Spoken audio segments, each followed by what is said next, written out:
उद्धव जी महाराज चल दिए और कहते कि उद्धव जी महाराज जब चल दिए तो चलते चलते जब गोकुल में आए, गोकुल में जब आ रहे थे तब गोकुल की सीमा में जैसे ही प्रवेश किया तो एक सरिता को देखा। किसी गोपी से पूछा कि ये कौन सी नदी है भाई? तो गोपी बोली कि ये नदी नहीं है, जब से कन्हैया छोड़ के गोकुल से मथुरा गए तब से नंद बाबा और यशोदा मैया के अश्रु रुकते ही नहीं है, निस दिन बरसता अश्रन। और इन आंसुओं से ये जो धारा बह रही है, ये धारा है। इसी धारा के सहारे चले जाओ तो तुम नंद बाबा और यशोदा मैया के भवन तक पहुंच जाओगे। और कहते कि जब उद्धव जी महाराज नंद बाबा और यशोदा के भवन तक जा रहे थे तब नंद बाबा और यशोदा मैया, देखो प्राण तो है शरीर में पर कैसे है तो कि निश्चेतन पड़े हुए हैं। नंद बाबा फिर भी अपने आप को थोड़ा बहुत संभाल लेते हैं कि भाई यशोदा को कुछ न कुछ तो सांत्वना मिले। तो नंद बाबा और यशोदा बातें करते तो यशोदा मैया कहती है कि उस दिन मैंने उसे उखल से बांधा था ना, इसीलिए वो नाराज होके चला गया है। मेरे कन्हैया को तुम जाओ मथुरा से बुलाकर, मैंने तुम्हें ना बोला था कि तुम मत ले जाओ, पर मेरे कन्हैया को तुम ले गए। नंद बाबा भी निष्प्राण होते हुए कौवे को देखकर आशा, देखो पेड़ पे कौवा है और का करता है तो नंद बाबा को हर दिन एक आशा, जी तो कब का चला जाता, पर कन्हैया बोल के गए थे कि मैया मैं एक दिन जरूर आऊंगा। तो इस आशा ने ही इनको जीवंत रखा था। तो बोला कि कौवा आज कुछ का कर रहा है तो ये मान के चलो कि आज ठाकुर जी मानी आज हमारा कन्हैया जरूर आएगा, ऐसी आशा थी। और कैसे के नंद भवन के पास रथ को आते हुए देखा तो बड़े आशास्पद बने। और जब आशास्पद बने तो देखा तो रथ आ रहा है, कन्हैया जैसी कृति थी, पर जैसे ही नजदीक को आते देखा कि ये तो अपना कन्हैया नहीं है, पर कन्हैया जैसा ही कोई दूसरा बहुरूपिया है। फिर भी देखा कि उद्धव, अच्छा ये तो उद्धव जी है। तो बड़ी आगता स्वागता की। नंद बाबा ने क्षेम कुशल पूछा कि वसुदेव जी कैसे है, कन्हैया कैसा है, हमारे दाऊ जी भैया कैसे है, सबका कुशल मंगल पूछा, भोजन किया। और रात्रि के वक्त में जब नंद बाबा और यशोदा, अब जैसे ही उद्धव जी महाराज जब आए और नंद बाबा ने गले मिलाए और जैसे ही नंद बाबा का स्पर्श हुआ तो उद्धव जी महाराज बड़े ज्ञानी थे, फिर भी इनको बड़ा रोमांच हुआ। तभी उनकी देखो शरीर के स्पर्श से ही इनके ख्याल चले गए। रात्रि को जब उनसे सत्संग किया तो धीरे धीरे धीरे ज्ञान को छूटा और ज्ञान छूटकर धीरे धीरे भक्ति जागृत होने लगी। सुबह में पूछा कि मुझे गोपियों को उपदेश देना है, हमारी गोपियाँ कहाँ पर निवास करती है मुझे बताइए। तो नंद बाबा कहते हैं कि भाई यहाँ पर जो वाटिका है, इन वाटिका में तुम चले जाओ और इस वाटिका में जब जाओगे तो तुम्हें गोपियाँ मिलेगी और स्वयं राधा जी भी वहाँ पर होगी। तो भगवान का यह कथन सुन के, नंद बाबा का ये कथन सुन के, नंद बाबा का कथन सुनते सुनते उद्धव जी महाराज आए। और उद्धव जी महाराज जब आए तो गोपियाँ बातें कर रही थी और राधा जी, वहीं पर राधा जी का स्वरूप भी इतना सुंदर यवान था। तो राधा जी को देख रहे, गोपियां अंदर अंदर बात करती है। और जैसे उद्धव जी वाटिका में प्रवेश कर रहे थे उसी वक्त में एक ब्रह्मर वहां पर आया और ब्रह्मर को देखकर गोपियां जो गीत गाती है, इसे कहते हैं ब्रह्मर गीत।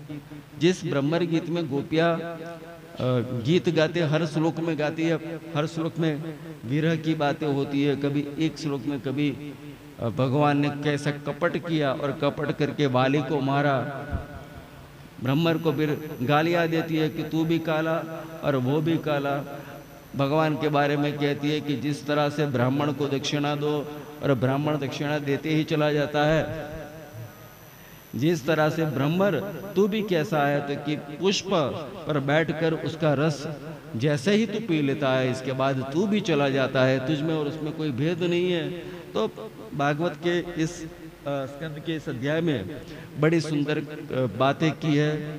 पर जो ज्ञान जो था उद्धव जी महाराज का वह ज्ञान के साथ क्या जागृत हुआ?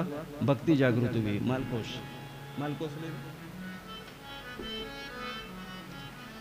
बाल गुंजरा ले। जिनके नैना मत वाले हैं, बाल घुंघर वाले हैं, बोल प्यारे प्यारे हैं, नाम बनवारी गए, वही मेरा श्याम है, वही मेरा श्याम है, वही मेरा।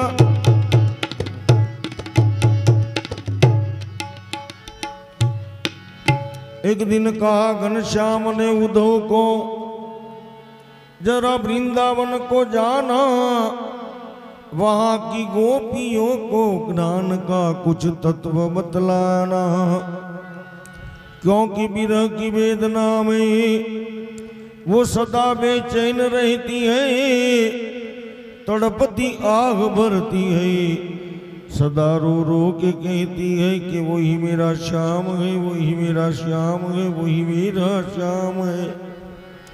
बढ़कर कहा उद्धव ने, मैं अभी जाता हूँ वृंदावन, वहां जाके देखता हूँ कैसा कठिन है अनुराग का बंधन है। कौन सी वो गोपिया जो ज्ञान बल को कम बतलाती है और निरर्थक लोक लीला में सदा ये गुणगान गाती है कि वही मेरा श्याम है, वही मेरा श्याम है, वही मेरा श्याम है। चला मथुरा से जब कुछ दूर, वृंदावन निकट आया, वहां की प्रेम नगरी ने अनूठा रंग दिखलाया। उलझ कर वस्त्र में कांटे लगे उद्धव को समझाने, तुम्हारे ज्ञान का पर्दा चीर देंगे हम प्रेम दीवाने। विकट झुक झुक कर कह रहे थे, इधर आओ इधर आओ, और पपीहा कह रहा था, पी कहाँ है कोई तो बतलाओ। नदी यमुना की धारा यही किलकार करती थी, सुनाती थी भ्रमर गुंजार, मधुबन से मधुर आवाज आती थी, वही मेरा श्याम है, वही मेरा श्याम है, वही मेरा श्याम है। बढ़कर पहुंचे उद्धव जिस जगह था गोपियों का मंडल, वहां वायु थी धीमी, पृथ्वी शांत और व्योम था निर्मल। सभी सहस्त्र सखियों के बीच खड़ी थी राधिका रानी, सभी के मुख से रह रह कर निकलती थी यही वाणी कि वही मेरा श्याम है, वही मेरा श्याम है, वही मेरा श्याम है। गरज कर कहा उद्धव ने, मैं मथुरा से आया हूँ और संदेशा श्याम का सुनाता हूँ, जो मैं साथ लाया हूँ। जब आत्मसत्ता ही अलख निर्गुण कहाती है, यदि तुम सब मोहवश को होकर वृथा ये गुणगान गाती हो, वही मेरा श्याम है, वही मेरा श्याम है। राधा दी बहुत सियाने थे। हंसकर कहा श्री राधिका ने, संदेशा खूब लाए हो, मगर याद रखो योगी के अब तुम प्रेम नगरी में आए हो। संभालो संभालो ओ संभालो संभालो संभालो योग की पूंजी कहीं हाथों से न निकल जाए। तुम्हारे ज्ञान की पोथी हमारी विरह अग्नि में जल के खाक न हो जाए। अलग हम तुम है तो नजर लगती है किसी किसी की, निर्गुण हम तुम है तो कौन खबर करता किससे किसी की। जब तुम नहीं समझे योगी के योग किसको कहते हैं, सुनो इस तौर से योगी द्वैत में अद्वैत रहते हैं। जो तुम हो अद्वैत के काबिल तो क्यों हमें उपदेश देते हो, अरे खुद ब्रह्म हो करके क्या ब्रह्म को उपदेश देते हो।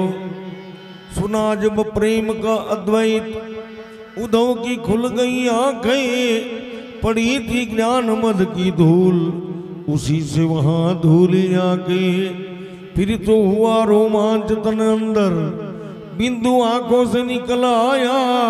उद्धव की रेत राधिका के चरणों में गुरु मंत्र यही पाया, वही मेरा श्याम गए,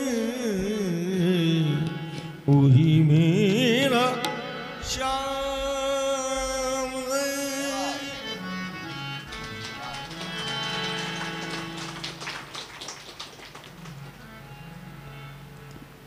तो आए थे तो व्रजमंडल में उद्धव जी महाराज गोपियों को संध्या सा देने के लिए, पर कहते कि एक दिन के लिए आए थे पर 6 माह तक रुके व्रज में।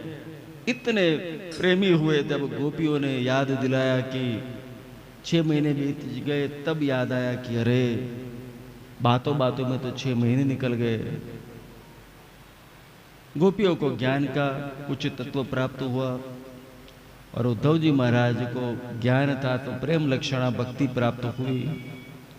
गोपियां तो विरह में भी भगवान की अनुभूति को महसूस करती है। ऐसी कथा भी है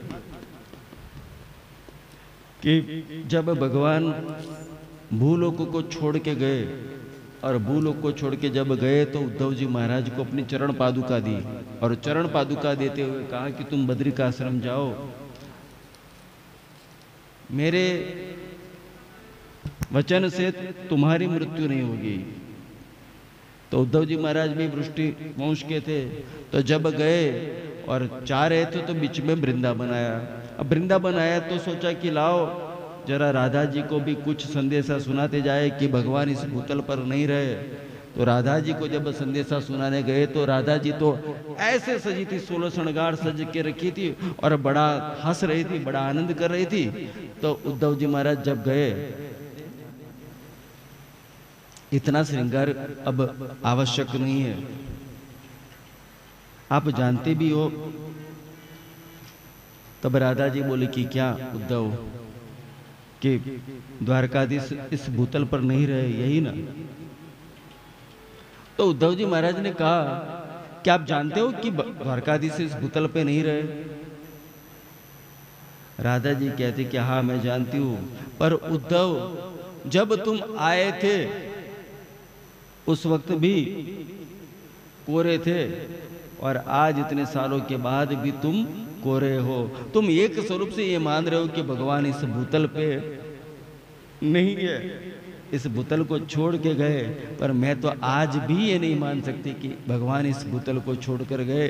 तब राधा जी ने बड़ी कृपा करके उद्धव जी महाराज को भगवान के दर्शन पुनः करवाए। तो ऐसी कथा है। तो कहते हैं कि ब्रह्मर गीत के बाद जब रथ पे सवार हुए तब यशोदा मैया आई, नंद बाबा आए और नंद बाबा ने कहा कि देखो कन्हैया का तो महल होगा, तो महल में तो बड़े दास दासियों की आवश्यकता होगी। तो क्या हाँ, दास दासियों की आवश्यकता तो होती है। तो नंद बाबा कहते हैं कि मैं तो थोड़ा बहुत सह भी लेता, पर मेरी यशोदा, कहना कि तेरी माता यशोदा यह सह नहीं कर पाती। महल में यदि दास दासियों की आवश्यकता हो तो हम आएंगे, चाकर रे सूरे, हाँ? पण हरि गुण गाशु रे, हमको चाकर के रूप में भी तू बुला लो तो हम आने को तैयार है। यशोदा मैया आई, मटकी में मक्खन था, बोला मेरे कन्हैया को देना।